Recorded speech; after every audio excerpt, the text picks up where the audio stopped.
अजीज़ दोस्तों, अस्सलाम वालेकुम, नमस्ते, सत श्री अकाल, गुड आफ्टरनून। प्रोग्राम आरिफ की भाषा में आप सबका स्वागत है। आज जो मेन मुद्दा है वो रिवाइवल ऑफ ऑटोमन एम्पायर है। बहुत ज़रूरी इशू है, उस पर मैं आपकी तवज्जो चाहूँगा। लेकिन उससे पहले एक और बहुत ज़रूरी एक इशू है जिस पे मैं आपको बताना चाहूँगा। देखें, अभी एक किताब जीसीएसई में पढ़ाई जाती है इधर यूके में, जिसमें रिलीजियस स्टडीज़ के बारे में बताया है। तो उसमें मुख्तलिफ रिलीजन्स के थ्योरी अबाउट टेररिज्म और वायोलेंस के बारे में। तो आप जान के हैरान होंगे कि इसमें यह कहा गया है कि हिंदुइज़्म के बारे में और सिखिज़्म के बारे में, इन दो मज़हब के बारे में ये कहा गया है कि ये प्रमोट करते हैं टेररिज्म को और वायोलेंस को, और अपने धर्म के उसके लिए ये बहुत ज़्यादा एक्सटेंसिवली प्रमोट करते हैं वायोलेंस को और टेररिज्म को। जबकि मुसलमान के बारे में ये कहा है कि मुसलमान जंग तो बेशक करता है लेकिन वो टेररिज्म को कंडेम करता है। और ये किताब 4 साल से पढ़ाई जा रही थी इधर जीसीएसई लेवल पे।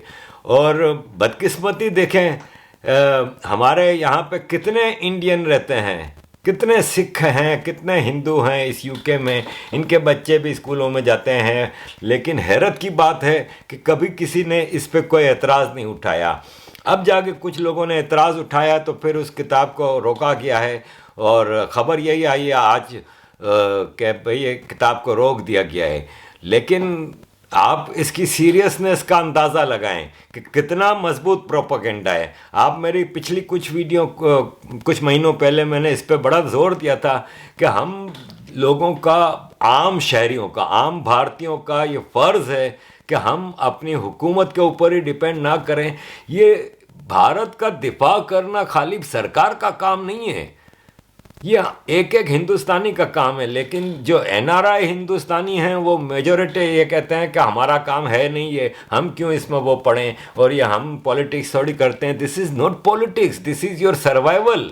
आप अंदाज़ा करें कि कितना मजबूत प्रोपेगेंडा है इनका।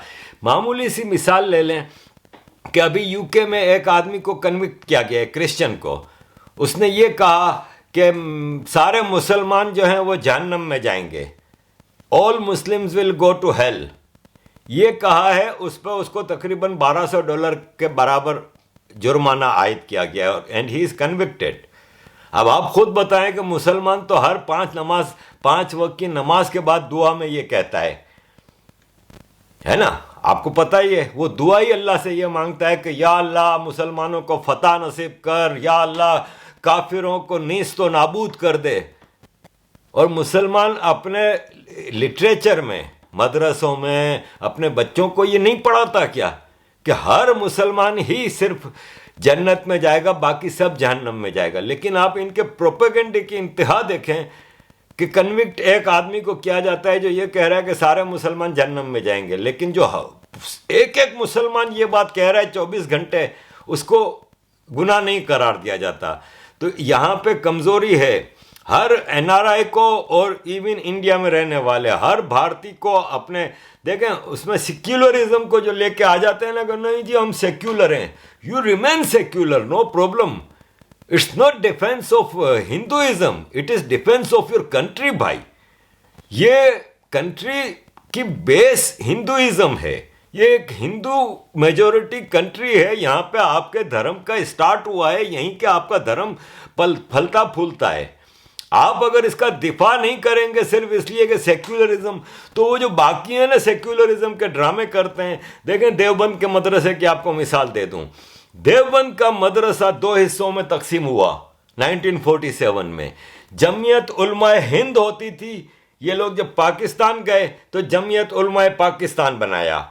जमीयत उलमाए पाकिस्तान, देवबंद मदरसा ऑफ पाकिस्तान कहता है कि we will not allow secularism in Pakistan, जबकि यही जमीयत उलमाए हिंद, देवबंद मदरसा ऑफ इंडिया कहता है कि only possibility for India is to remain secular.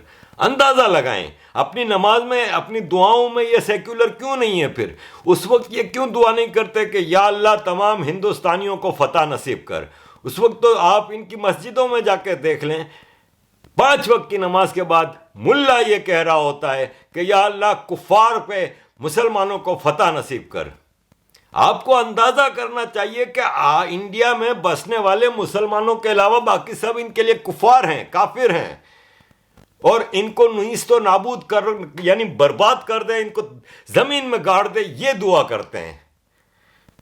और आप अपने सेक्युलरिज्म के ड्रामे को लेके चल रहे हैं। देखें, इंडिया में सेक्युलरिज्म ही होना चाहिए, लेकिन ट्रू सेक्युलरिज्म तो आप हिंदू जो है वो सेक्युलरिज्म की पिपोड़ी बजाता रहता है, मुसलमान उसकी तरफ जाता नहीं।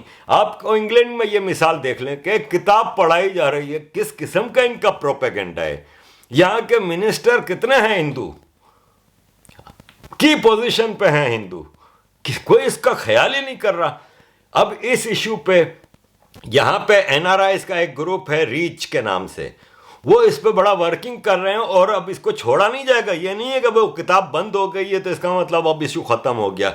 इसको अंजाम तक पहुंचाना होगा, इस पे लीगल एक्शन भी ले सकते हैं। इस पे हर हिंदुस्तानी को पूछा जाए, इंडियन ब्रिटिश गवर्नमेंट से, कि ये किस हिसाब से आप 4 साल से ये किताब पढ़ा रहे हैं इधर। तो प्लीज कम फॉरवर्ड एनआरआईज और हिंदुस्तानियों जहां भी हैं, चाहे आप हिंदुस्तान में हैं कि बाहर रहते हैं, अपने देश का दिफा करें, आप अपने धर्म का दिफा करें। इसका मतलब ये नहीं है कि आपका कंट्री सेक्युलर नहीं रहेगा। अगर इसको आप प्योर ओरिजिनल जेन्युइन सेक्युलर बनाना चाहते हैं तो फिर उसके लिए सबको बराबर करें। ये नहीं है कि आप अपीजमेंट में लगे हुए हैं, और कुछ लोग हैं राजदीप सरदेसाई टाइप के लोग या बरखा दत्त के टाइप के लोग, निधि है, ये सागरिका है, ये अरुण दत्ती है, ये काचू है, ये सब पता नहीं किस दुनिया में रह रहे हैं कि दूसरी तरफ की साजिशों को आप समझें। तो प्लीज इस इशू को सीरियसली लें और अपने देश अपने धर्म के दिफा के लिए आगे बढ़ें। लेटर्स लिखें अथॉरिटीज को, दुनिया को बताएं। FATF पे पाकिस्तानी भर भर के लेटर लिख रहे हैं कि हम तो पीसफुल हैं, हमारी ये है वो है। कितने इंडियन लिखते हैं FATF को? ट्वीट बेशक आप कर देते हैं। सोशल मीडिया ही नहीं है, सिर्फ सोशल मीडिया एक अवेयरनेस का फोरम है जिसमें आप एक दूसरे को एजुकेट करते हैं। लेकिन आपको मैं पहले भी कह चुका हूं कि UN के पेज पे जाएं, उसमें मुख्तलिफ रापोर्टर्स हैं, मुख्तलिफ कमिटीज़ हैं, हर मुल्क की पार्लियामेंट, इंपॉर्टेंट मुल्क जितने भी हैं, इंग्लैंड है, फ्रांस है, फिर यूरोपियन पार्लियामेंट है, अमेरिका की कांग्रेस है, जर्मनी है, इटली है, स्पेन है, अमेरिका, कनाडा है, ऑस्ट्रेलिया है। इन सब मुल्कों की पार्लियामेंट्स के पेजों पे जाएं, वहाँ से आप मुख्तलिफ कमेटीज़ हैं उनको अपने देश के अच्छे चीज़ों को बताएं, और आपके देश के खिलाफ जो साजिशें हो रही हैं वो बताएं। आफ्टर ऑल यार, आप देखें मजाक की इंतहा कि इस हिंदुइज्म से ज़्यादा पीसफुल रिलीजन कौन सा है? मुझे कोई हिस्ट्री में एक बार एक कोई ऐसी एविडेंस निकाल कर दिखा दे जिसमें हिंदू सेना ने जाके किसी मुसलमान या क्रिश्चियन या किसी और देश पे हमला किया हो, या उनके ऊपर जाके ज़बरदस्ती उनको हिंदू बनाया हो, या कुछ ऐसा हुआ हो। फिर भी आपके खिलाफ इतना प्रोपेगेंडा हो रहा है, इस बात को समझने की ज़रूरत है। अब मैं आता हूँ अपने आज के दूसरे और मेन इशू की तरफ, वो है ऑटोमन एम्पायर का रिवाइवल। वो आप पहले तो ये वीडियो देखें जिसमें ये बताया जाता है कि किस तरह तैयब अरब खान साफ अल्फाज में कह रहा है कि ऑटोमन एम्पायर का रिवाइवल होगा। तुर्क सदर तैयब एर्दोगान का कहना है कि जंग अज़ीम अव्वल के बाद आयद की जाने वाली पाबंदियों के खात्मे के बाद एक नया दौर शुरू होने वाला है। उस्मानी दौर जिंदा होगा, बैतुल मक़दस हमारा शहर है। तुर्क पार्लियामेंट से खिताब करते हुए तुर्क सदर का कहना था कि दुनिया भर के आर्मी फोर्सेस पर फ़लस्तीनी कौम और दुनिया भर के मज़लूम मुसलमानों के लिए आवाज़ बुलंद करने पर फ़ख्र है। तुर्क सदर का मज़ीद कहना था कि उन्हें फ़ख्र है कि उनका मुल्क, कौम और हुकूमत सब मुसलमानों के लिए आवाज़ उठाते हैं। मज़ीद कहा कि जंग के अज़ीम अव्वल में जिस मक़दस शहर के लिए आप दीदा नस्लों से छोड़ने पर मजबूर हुए थे, इससे बैतुल मक़दस में आज भी सल्तनत उस्मानिया की मज़ाहमत के आसार मौजूद हैं। तो अजीज दोस्तों, आपने देखा तैयब अरबगान क्या कह रहा है। अपनी पार्लियामेंट में खड़ा होकर कह रहा है कि उस्मानी दौर तो वापस आएगा। अब आप साजिश को समझे, मैं काफ़ी अरसे से कह रहा हूँ कि ये एक इंपीरियलिस्टिक डिज़ाइन है, ये एक नेक्सस ऑफ एविल है जो चाइना के सुपरविजन में चलना शुरू हो चुका है। देखें, मैंने पिछले कुछ अरसे पहले एक ट्वीट लगाई थी कि चाइना ने कहा है पाकिस्तान को कि आपको उम्मा को लीड करना है, मुस्लिम उम्मा को लीड करना है। ये उम्मा का चूरन बड़ा खतरनाक है और ये चाइना पाकिस्तान को पुश करे जा रहा है। तुर्की और पाकिस्तान, ये जो दो शैतान मुल्क हैं, ये उम्मा के नाम पे एक नया ओटोमन एम्पायर कायम करना चाहते हैं। नक्शे की तरफ जाएं, हिंदुस्तान से शुरू हों और यूरोप के दरवाजे पे आ जाएं ग्रीक के पास। इसके बीच में पूरा मुसलमान एरिया है। खतरा इनके लिए क्या है? इंडिया। अब इंडिया के ऊपर आते हैं। देखिए, कोई आए बाएं शाएं नहीं कि हदीस है कि नहीं है। हदीस है। नबी पाक ने ये साफ अल्फाज में कहा है कि गजवा हिंद होगी। गजवा उस जंग को कहते हैं जिसमें नबी पाक खुद शामिल होते थे। उन्होंने कहा है कि अगर मेरे मरने के बाद भी हिंदुस्तान पे फतह होगी ना, तो मैं समझ लें कि उस जंग में शामिल होऊंगा। तो उसको आप जंग नहीं कह सकते, उसको आप गजवा कहेंगे। इसीलिए ये गजवा हिंद है। इन्होंने ये मुबारकबाद दी थी अपने पैरोकारों को कि हिंदुस्तान फतह होगा और वहां पे कयामत दुनिया में उस वक्त तक नहीं आएगी जब तक दुनिया हिंदुस्तान का एक एक मंदिर नहीं तोड़ दिया जाएगा, एक एक बुत नहीं तोड़ दिया जाएगा और वहां पे एक एक हिंदू को मुसलमान नहीं कर दिया जाएगा। ये हदीस है मौजूद। हदीसें तो लाखों हैं। इसके ऊपर क्यों जोर है ये सब कॉन्टिनेंट में? पाकिस्तान, बांग्लादेश, इंडिया के मुसलमानों को गजवाए हिंद का चूरन बहुत ज़्यादा चटाया जाता है। ये पॉलिटिकल है।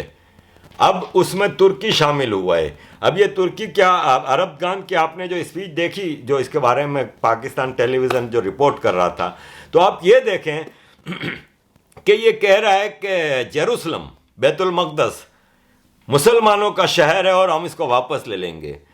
भाई, मुझे कोई ये बता दे कि ये मुसलमानों का शहर कब से हो गया? इस्लाम में जब नया नया इस्लाम आया था तो नमाज जो पढ़ी जाती थी वो काबा शरीफ की तरफ रुख करके नहीं पढ़ी जाती थी, वो जेरूसलम बैतुल मक़दस की तरफ रुख करके पढ़ी जाती थी। और फिर एक मदीना में एक मस्जिद है और कई सालों बाद की बात है ये, क्योंकि इस्लाम के आने के 13 साल बाद हिजरत हुई है और हिजरत के बाद कुछ अरसे बाद मदीना में एक मस्जिद है, मस्जिद किबलतैन। मस्जिद किबलतैन में जब हमारे नबी पाक नमाज पढ़ रहे थे तो उनको अल्लाह की तरफ से हुक्म आया कि अब किबला चेंज हो गया, अब आप नमाज जेरूसलम की तरफ रुख करके नहीं पढ़ेंगे, अब आप मक्का खाना काबा की तरफ रुख करके नमाज पढ़ेंगे। तो इस मुसलमानों ने तो ख़त्म कर दिया ना। और उस वक्त जेरूसलम यहूदियों के पास था, क्रिश्चियंस के पास था, मुसलमानों के पास नहीं था। ये दूसरे खलीफा इस्लाम हज़रत उमर रज़ी अल्लाह ताला अन्हो के ज़माने में जेरूसलम फतह हुआ था। तो ये इस्लाम से पहले जो अब्राहमिक रिलीजन थे उनकी मुक़द्दस जगह थी और फिर हमारे नबी ने तो उसको ख़त्म कर दिया और मक्का की तरफ रुख कर दिया। तो फिर वो हमारा सिटी कैसे हो गया? लेकिन ये तैयब अरबगान नए नए चूरन ला रहा है। क्यों? कि ये एक्सपेशनिस्ट इनका एक जो प्लान है, जो इंपीरियलिस्टिक प्लान है, इसको इम्प्लीमेंट करने के लिए जेरूसलम को ये टारगेट कर रहे हैं। मैंने अभी 2-3 दिन पहले एक ट्वीट की थी कि आर्मेनिया को बचाना क्यों ज़रूरी है। इसलिए कि यूरोप यानी ग्रीक पे आप शुरू होता है ना यूरोप, तो ग्रीक से इंडिया के दरमियान का जो जितने मुल्क हैं वो सब मुसलमान हैं। खाली वहाँ पे 3 मुल्क हैं जो मुसलमान नहीं है, इज़राइल, आर्मेनिया, जॉर्जिया। अब जॉर्जिया थोड़ा नॉर्थ की तरफ चला जाता है, रशियन ब्लॉक में चला जाता है। आर्मीनिया इनका टारगेट है। आप देख लें कि आर्मीनिया के अंदर इन्होंने एक पॉकेट बनाई हुई है जिसके ऊपर झगड़ा चल रहा है और आज़रबाईजान उसके लिए वो है। मुझे ये बताएं कि 94 में इनका एग्रीमेंट हुआ था आर्मीनिया और आज़रबाईजान का, और फिर कोई जंग नहीं हुई और वहाँ बड़ा अमन और सुकून चल रहा था। अचानक क्या ऐसा हुआ कि इनको ये आर्मीनिया और आज़रबाईजान की जंग शुरू करनी पड़ी। बाकी दुनिया सो रही है, आर्मीनिया के लिए खाली ज़बानी जमा खर्च कर रही है। यूरोपियन यूनियन कह रहा है please stop the war, America कह रहा है एवरीवन शुड स्टॉप दी वार, ये वो। रशिया खाली ड्रामे कर रहा है, कोई आर्मीनिया की मदद नहीं कर रहा। Armenia is losing the war. और आज़रबाईजान के लिए क्योंकि वही इनके भी झंडे में चांद सितारा है, तुर्की में भी है, पाकिस्तान में भी है। अजरबैजान के लिए भाड़े के पाकिस्तानी बख्शू फौज आई हुई है, वो लड़ रही है। सीरिया के सारे टेररिस्ट, इराक से, सीरिया से जो आईएस के जो टेररिस्ट हैं, वो सब बसों में भर भर के तुर्की ने भेजे हैं। तुर्की से भाड़े की फौजें आई हैं। आर्मीनिया बेचारा कब तक अकेला मुकाबला करेगा? हथियारों के अंबार लगे हुए हैं, कोई इनकी आर्मीनिया की मदद नहीं कर रहा। ये एक ऑटोमन अंपायर के रिवाइवल की जंग है। ये आखिर को इनका टारगेट इंडिया है। ये इंटरनेशनल फोरस पे आप जाके देख लें, यूएन में जाएगा, अपनी पार्लियामेंट में स्पीच करेगा, पाकिस्तान आके स्पीच करेगा, कश्मीर कश्मीर कश्मीर, इंडिया का कश्मीर। ये क्या है? ये सब यरूशलेम कश्मीर, यानी कश्मीर को टारगेट करने का मतलब इंडिया को टारगेट कर रहे हैं। इनके लिए इंडिया खतरा है कि इनको पता है कि जब तक इंडिया मौजूद है, और इंडिया इज ब्लेस्ड। मुझे लोग कहते हैं कि तुम भक्त बनते जा रहे हो और ये क्यों सिर्फ हर बीजेपी की हर पॉलिसी को तुम सपोर्ट कर रहे हो। तो भाई साहब, मैं तो इश्यूज़ को सपोर्ट करता हूँ। जिस इशू पे मुझे नज़र आता है, आप मुझे ये बताएं कि आर्टिकल 370 को के अब्रोगेशन को मैं सपोर्ट करता हूँ। अब वो बीजेपी का कारनामा है ना भाई, मैं तो इस इशू के जेन्युइनिटी के ऊपर उसको सपोर्ट कर रहा हूँ। इसी तरह जितने इशू अयोध्या का ले लें, ट्रिपल तलाक का ले लें, बाकी आगे जितने आजकल जो इशू हो रहे हैं, अब ये जो हथरास का जो केस है, किसको नहीं पता कि इसको पॉलिटिसाइज किया जा रहा है, कुछ मीडिया सेक्शन की तरफ से और कुछ पॉलिटिशियंस की तरफ से, खासतौर पे इंडियन नेशनल कांग्रेस की तरफ से। क्या इंडिया में और कोई जगह पे रेप नहीं हो रहे क्या? और अव्वल तो इसके बारे में भी फॉरेंसिक रिपोर्ट तो ये कहती है कि रेप नहीं हुआ, ठीक है। अब ये कहते हैं नहीं जी, ये योगी जी ने ज़बरदस्ती की फॉरेंसिक बनाई है। अब आप बताएं, योगी जी तो कह रहे हैं सीबीआई से करा लो, जिससे इंक्वायरी कराने करा लो, उन पुलिस वालों को मुअत्तल कर दिया, सब कुछ तो कर दिया, लेकिन वही जबकि दूसरी जगहों पे जो रेप हो रहे हैं, मुसलमानों के हाथों कितने ऐसे केसेस हैं कि लड़कियां बर्बाद हुई हैं, जला दी गई हैं, मार दी गई हैं, उनके बारे में ये कोई बोलते तक नहीं है। लेकिन आपका जो एक एपोलॉजेटिक हिंदू है, सेक्शन ऑफ हिंदू, वो इसको ज़्यादातर सेक्युलरिज्म की पिपोड़ी बजा बजा के वो कर रहे हैं। अब आप बताएं कि हथरास के इश्यूज़ पे मैं अगर जेन्युइन बात करता हूँ तो कहते हैं जी बीजेपी को सपोर्ट कर रहे हो। मैं तो इश्यूज के ऊपर आता हूं। तो आपको मैं बता दूं कि इस वक्त Bharat is blessed to have this government. ये मोदी सरकार है जो इस वक्त भारत को किले की तरह बचा कर रखा हुआ है। वरना अगर इस वक्त कांग्रेस की गवर्नमेंट होती ना, तो चाइना बहुत आगे तक आ चुका होता और लद्दाख आपका खा चुका होता। ये जो आपके जो राहुल गांधी साहब आज फरमा रहे हैं कि 15 मिनट में हम अपने इलाके वापस ले लेते, जबकि इनके परनाना नेहरू जी ने तो 62 में अक्साई चीन और कितना कुछ दे दिया। अभी 2008 में इनकी मनमोहन साहब की हुकूमत के उसमें क्या कुछ नहीं हुआ। यार अब मैं क्या बोलूं, फिर मुझे कहते हैं कि भक्त हो। ये बातें किस तरह की कर रहे हैं, जबकि ये मोदी सरकार है जो डट के खड़ी हो गई है चाइना के आगे। खैर, मैं आता हूं अपने ऑटोमन अंपायर का जो रिवाइवल हो रहा है उसके ऊपर। तो देखें, ये बहुत डेंजरस सिचुएशन है। एक इंपीरियलिस्टिक डिजाइन्स के साथ चीजें चल रही हैं और इसमें सबसे जो जरूरी चीज है ना, वो जंग नहीं है, वो प्रोपेगेंडा है। It's a warfare of propaganda. उसमें देखें, खाली सरकारें काम नहीं करती। आप यहां पे देख लें, यूरोप में या इंग्लैंड में आम पाकिस्तानी कर रहा होता है। आपके अभी आपने देखा हथरास के ऊपर हिंदुस्तानियों ने मुजाहरा किया, प्रोटेस्ट किया। इधर अमेरिका में, इंग्लैंड में मना है प्रोटेस्ट, तो भी प्रोटेस्ट किया। इतने बहादुर हैं। और किसी इशू पे कभी ये प्रोटेस्ट करने नहीं आएंगे। अपनी ही सरकार के खिलाफ प्रोटेस्ट कर रहे हैं, एक ऐसे इशू के ऊपर जो कि जिसकी इंक्वायरी हो रही है, जिसकी इन्वेस्टिगेशन हो रही है। और सबसे बड़ी बात क्या रेप नहीं होते क्या? अगर ये अव्वल तो इसके बारे में कंफर्म नहीं है, लेकिन फिर भी रेप और नहीं होते क्या? ये एक इशू को क्यों इतना ज्यादा वो किया जा रहा है? क्या दलितों के और किसी मुसलमानों ने रेप नहीं किए? बेशुमार केसेस मौजूद हैं। उस पर ये लोग नहीं बोलेंगे प्रोटेस्ट करने आ गए अमेरिका और इंग्लैंड में।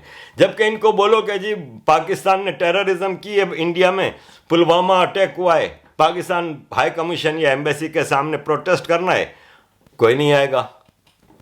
तो चाइना के सामने प्रोटेस्ट करना है, कोई नहीं आएगा।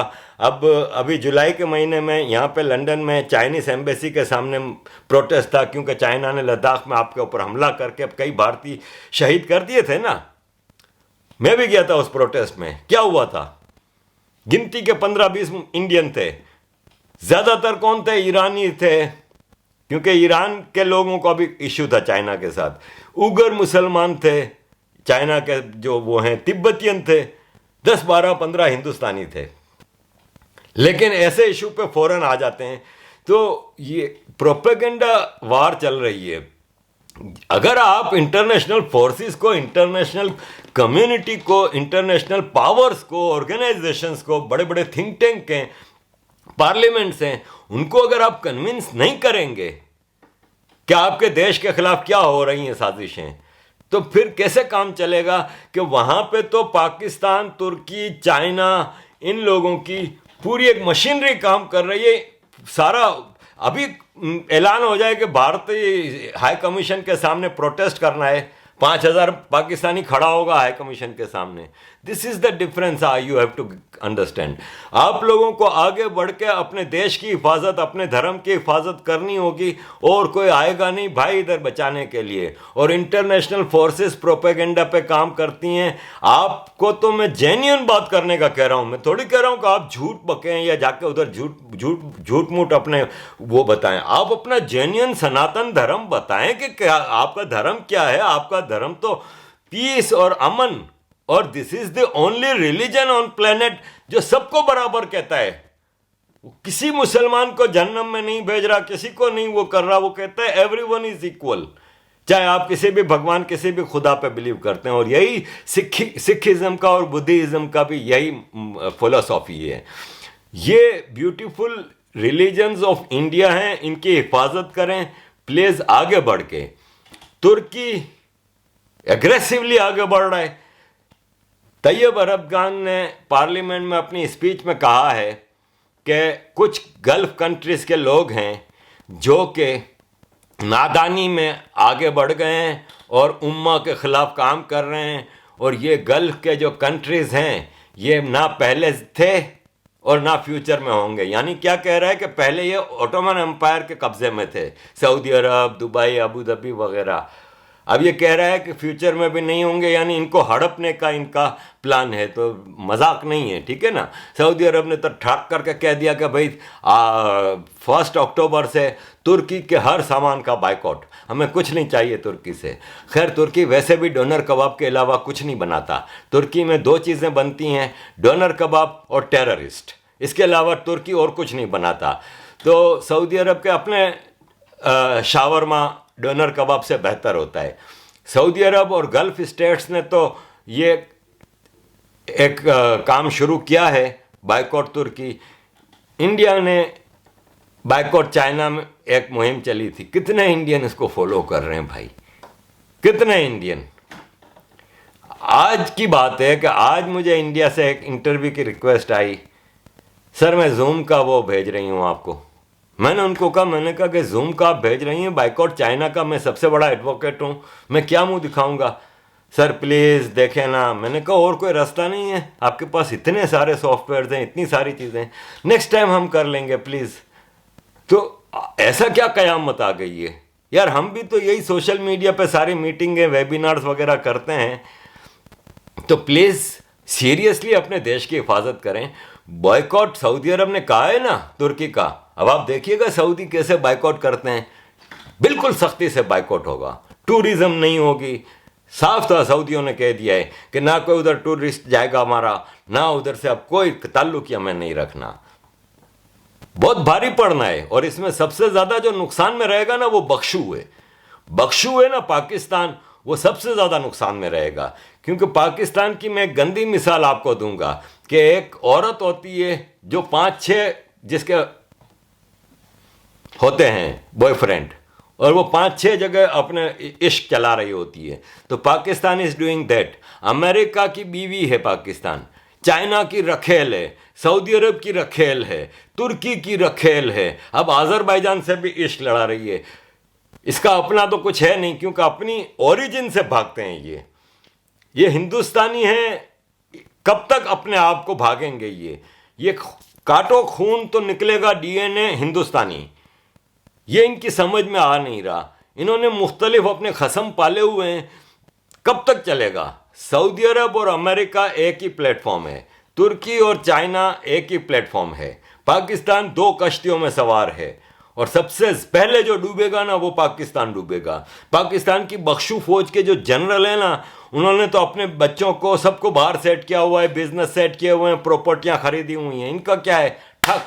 पहले अंग्रेज के गुलाम थे, अय्याशियां कर रहे थे, लूट मार, अंग्रेज की फौज के साथ मिल जाके हमले करते थे और माले गनीमत मिलता था, लूट मार करके अपने खानदानों को पालते थे। पाकिस्तान बन गया, पाकिस्तान को लूटना शुरू कर दिया। हिंदुस्तान में टेररिज्म की इन्होंने इंडस्ट्री कायम की। अफगानिस्तान के टेररिज्म की इंडस्ट्री से अमेरिका से लाखों बिलियनों डॉलर इन्होंने कमाए हैं। आगे इन्होंने अपने बिजनेस सारे सेट किए हुए हैं। आसिम बाजवा को ले लें, कियानी को ले लें, मुशर्रफ को ले लें, हराइल शरीफ को ले लें, पाशा को ले लें, ज़हीरुल इस्लाम को ले लें, you name any general, Hamid गुल को ले लें, जितने जनरल हैं, कर्नल हैं, ब्रिगेडियर हैं, सब ने बाहर प्रॉपर्टियां ली हुई हैं, अपनी फैमिलीज को बाहर सेट किया हुआ है, बैठे लूट रहे हैं इस वक्त। और पाकिस्तान टूटना तो है पाकिस्तान ने। अब पाकिस्तान के सर्वाइवल का कोई चांस नहीं कि जिस गंद में अब पाकिस्तान पड़ चुका है, पाकिस्तान का खात्मा तो है। कब है ये अब भारत डिसाइड करेगा, क्योंकि भारत, ये नहीं है कि भारत की सरकार को पता नहीं है। भारत की सरकार सब चीज़ों पर नज़र रखे हुए, राइट टाइम पे आई एम श्योर कि भारत विल टेक एक्शन। और जिस दिन भारत ने एक्शन ले लिया उस दिन पीओके और गिलगित बल्तिस्तान भी वापस आ जाएंगे और बलोचिस्तान और सिंधु देश भी आज़ाद हो जाएगा और अफगानिस्तान अपना केपीके ले जाएगा। एंड आई विश कि ये पंजाब सिख वापस ले लेंगे, क्योंकि आफ्टर ऑल ये पंजाब सिखों का है। ये बाजवे, ये चीमे, ये जितने हैं ना, ये सिखों की कास्ट हैं। अपनी असल को भूल रहे हैं ये पंजाबी। ये सिख हैं बेसिकली और हिंदू हैं ये। तो पाकिस्तान का तो सत्यानाश होना ही होना है। इस जंग में आई एम श्योर कि इन शैतानों को बहुत बड़ी शिकस्त होगी। तुर्की का भी बेड़ा गर्क होगा और पाकिस्तान का भी। आपको हिंदुस्तानियों, आपको अपना रोल प्ले करना है इस सब में। प्लीज़ आगे बढ़ें और अपना रोल प्ले करें। सिर्फ प्रोपेगेंडा करना है, कोई टेररिज्म नहीं करनी, कोई मिलिटेंसी नहीं करनी, कोई आर्म्ड स्ट्रगल नहीं करनी, कोई ऐसी चीज़ नहीं करनी है। सिर्फ आप जेन्युइन प्रोपेगेंडा करें। झूठे प्रोपेगेंडा का भी मैं नहीं कह रहा, जेन्युइन अपने देश की बातें बताएं कि आपका देश की परंपरा क्या है, आपके देश की सिविलाइजेशन क्या है। बताएं कि कितना पुरअमन मुल्क है, क्या आपके देश के खिलाफ साजिशें हो रही हैं, और इसमें अपना रोल प्ले करें, अपनी आंखें खोलें कि आपके इर्द गिर्द क्या हो रहा है। अगेन आई एम सेइंग कि इसमें सबसे बड़ा रोल एनआरआईज का है। एनआरआई, खुदा के वास्ते आप लोगों को इतना ज़बरदस्त मौका मिला हुआ है, बहुत अच्छा सेटल्ड हैं यूरोप में, अमेरिका में। थोड़ा टाइम निकालें, और कुछ नहीं चाहिए, थोड़ा टाइम निकालें, इस प्रोपेगेंडा मुहिम में अपने देश की पॉजिटिवनेस दुनिया के सामने लाएं। Thank you very much. मेरी इस वीडियो को मैं पहली बार अपनी किसी वीडियो के लिए रिक्वेस्ट कर रहा हूं कि जितना ज़्यादा से ज़्यादा इसको शेयर कर सकते हैं, इसको फैला सकते हैं। ये बहुत इंपॉर्टेंट मैसेज है। इस वीडियो में 2 इंपॉर्टेंट मैसेज मैंने दिए हैं। प्लीज़ इसको आगे बढ़ाएं, इस मैसेज को फॉरवर्ड करें ज़्यादा से ज़्यादा। मुझे इसके लिए नहीं है कि मेरे व्यू हों, आप इसको व्हाट्सएप पे चलाएं, जिस तरह भी चलाएं। मैं इसको वो नहीं कर रहा, मैं अपने यूट्यूब के चैनल के हवाले से नहीं कर रहा। मुझे अगर यूट्यूब के चैनल को अपना मटेरियलाइज करना हो और उससे मुझे अगर पैसा कमाना हो ना, तो मैं रोज़ की 3-4 वीडियो बना के रखूं। लेकिन मैं जाता हूं 8 घंटे 10 घंटे अपनी जॉब करके अपनी रोज़ी रोटी कमाता हूं। मुझे इससे यूट्यूब में तो मेरी ज़्यादातर वीडियो मोनेटाइज ही नहीं करता, लेकिन मैं अपना तरीक़ाकार चेंज करने को तैयार नहीं, क्योंकि मेरा काम है मैसेज देना। और अगर मैं पुष्पेंद्रा जी से रोज़ इंटरव्यू लेना शुरू करूं, तारिक भाई, कुछ लोग यही कर रहे हैं ना अपने चैनल को चलाने के लिए, रोज़ तारिक भाई को बिठा दिया है, मेजर गौरव वारिया को बिठा दिया है, लोगों को उस पर कर रहे हैं। मेरी कोशिश होती है कि मैं आप लोगों को मुख्तलिफ इश्यूज़ पे मुख्तलिफ चीज़ें लेके आऊँ। उसके लिए ज़रूरी नहीं होता कि आप बड़े बड़े नामों के पीछे भागें और उससे वो करें। वो पैसा कमाना हो तो ये चीज़ें की जाती हैं। पुष्पेंद्र जी ने मुझे, जब मैंने उनका इंटरव्यू लिया था, तो उन्होंने मुझे खुली ऑफ़र दी थी कि आरिफ भाई आप जब कहेंगे मैं आपके चैनल पर आने को तैयार हूँ। लेकिन मेरी कोशिश होती है कि मैं मुख्तलिफ़ चीज़ें लाऊं। मैं कोशिश करूंगा कि पुष्पेंद्र जी का भी इस सारे सिनारियों में सबसे जेन्युइन पॉइंट ऑफ व्यू होगा, तो आपके सामने कोशिश करूंगा कि पुष्पेंद्र जी को एक और इंटरव्यू करूं। और भी मज़ीद मेरे पास कुछ हैं चीज़ें, लेकिन मैं कोशिश करता हूं कि आपको जेन्युइन चीज़ें ला के दूँ। वापस कह रहा हूं कि इस वीडियो को भले आप मेरे चैनल पे ना देखें, दूसरा वह चैनल वाले लगाएं, व्हाट्सएप पे लगाएं, बताएं दुनिया को, अपने हिंदुस्तानियों को कि क्या चीज़ ज़रूरी है। Thank you very much. अगर आपने मुझे ये सपोर्ट कर दी तो थैंक यू वेरी मच। मैं आपसे और कुछ नहीं मांग रहा। जय हिंद, भारत माता की जय। ये मत समझना कि हिंदुस्तान के मुसलमानों से रोहिंग्या का मुसलमान अलग है। दुनिया में मुसलमान कहीं भी हो, हम सब आपस में भाई हैं। अगर हमारे नौजवान बच्चों को हमने एक दफा इशारा कर दिया और उकसा दिया तो हमारे बच्चे उनसे कई ज्यादा ताकत रखते हैं। वो अकेला पाके अगर 5 करोड़ मुसलमान ये अहद कर लें कि हमको एक साल में 5 गैर मुस्लिमों को इस्लाम पेश करके मुसलमान बनाना है, कोशिश करके, जिद्दोजहद करके, माल देकर, कैसे भी, हिकमत से, तो आप बतलाएं कि एक साल में कितने करोड़ हिंदू मुसलमान होंगे? बोलो। 25 करोड़, 55, 25, 5 करोड़ मुसलमान, तो 5 को बनाएगा तो कितने होंगे? 25 करोड़। 2 साल में कितने हो जाएंगे? अरे तीसरे साल तुम्हारी खुद हुकूमत आ जाएगी। तुम्हारी तारीख नहीं जानते, तुम्हारी मुसलमानों की हिस्ट्री नहीं जानते। हम करबला वाले हैं, हम हुसैनी मुसलमान हैं। हम 72 भी होते हैं तो लाखों का जनाजा निकाल देते हैं।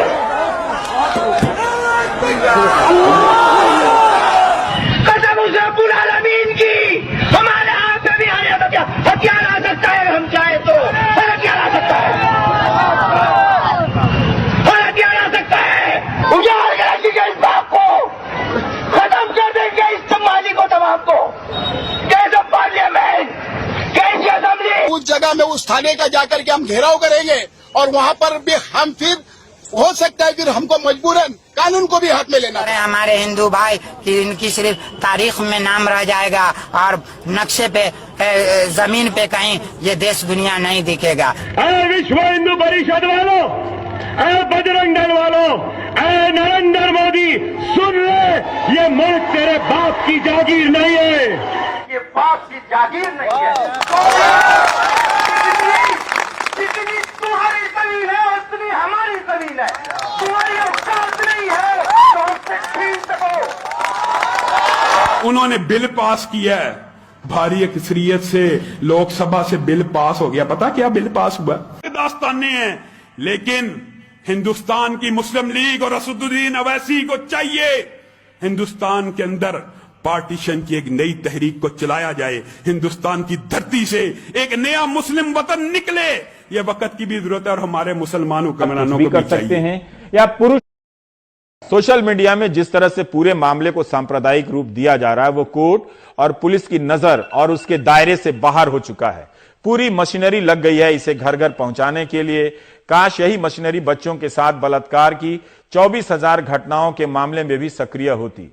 जाहिर है अपराधी किसी भी मजहब या जाति का हो सकता है, बल्कि होता ही है, लेकिन इस पैमाने पर देखना बलात्कार के मामले के साथ और नाइंसाफी है।